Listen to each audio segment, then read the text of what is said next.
Well, I did liposuction of the inner thigh 1 week ago. Now it's a typical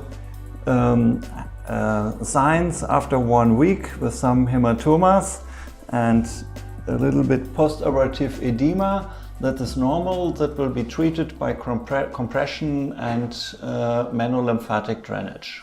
It started in my when I was 13, 14. I tried to lose weight, especially at the legs. They weren't that as thick as they are today, but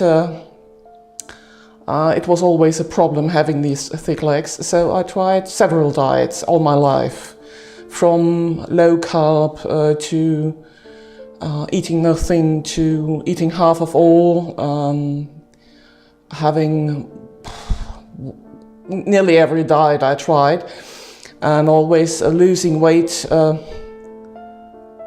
the upper half of my body, but never on the legs. And exercise-wise, I'm doing a lot of training on training machines, in sports clubs, walking, Nordic walking,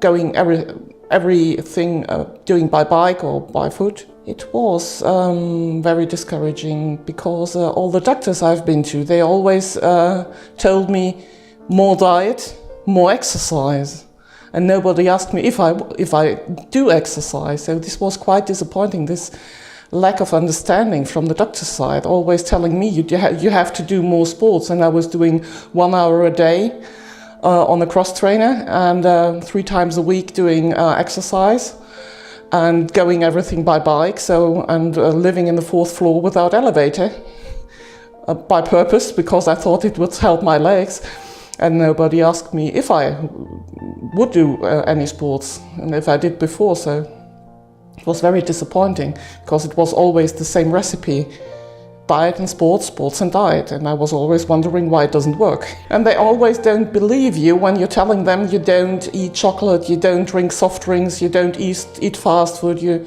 eating a lot of vegetable, low fat, etc., etc. They don't believe you. They look at you and say, can't be possible. You don't do that. And it's very, very disappointing. One of the biggest problems was blaming myself for the lack of success. Always thinking, oh, I need to do more, and even more and even more. And I thought, I can't do any more. I need to work for my living, so I can't do sports all the day. But always it was a kind of bad feeling, because I thought, it's my fault. And it was so good to find out it wasn't.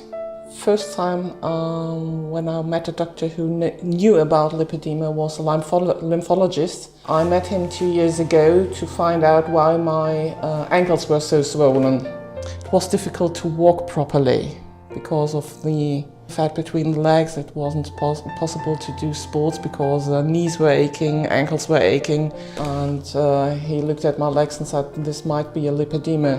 And he recommended meeting Dr. RAPPRICH here at the Darmstadt clinic to make sure it was a lipedema. He looked at my legs when we first met and asked me about what I tried before and when it started, when the legs growing thicker, and all that kind of information from before. And then he diagnosed lipedema. The decision to do the liposuction was quite easy too, and it was quite quick, because when I met Dr. RAPPRICH and he told me I had lipedema and there's something I can do about it, I instantly decided to do that. It was 4 liters he took out of my legs. I thought, okay, this was what I was carrying around with me unnecessarily, so I was really glad to see that and said, rid of that. I think the most important thing to know is making yourself clear it's not your fault if you have lipedema, and having no fear getting the surgery done. It's really worth it. It's at least for your own feelings. It's just so great to know it's not your fault and it's not because you haven't done enough That's what you always think, and I hope more people find out earlier before they are in stage 3. If you find that out in stage 1 or 2, it's just easier to get a surgery and it's easier to get in shape again. So I hope people don't have that odyssey like I had 20, 30 years thinking you don't do enough and it's your fault. And then finding out it isn't, it's such a relief. And I hope people find out earlier than I did.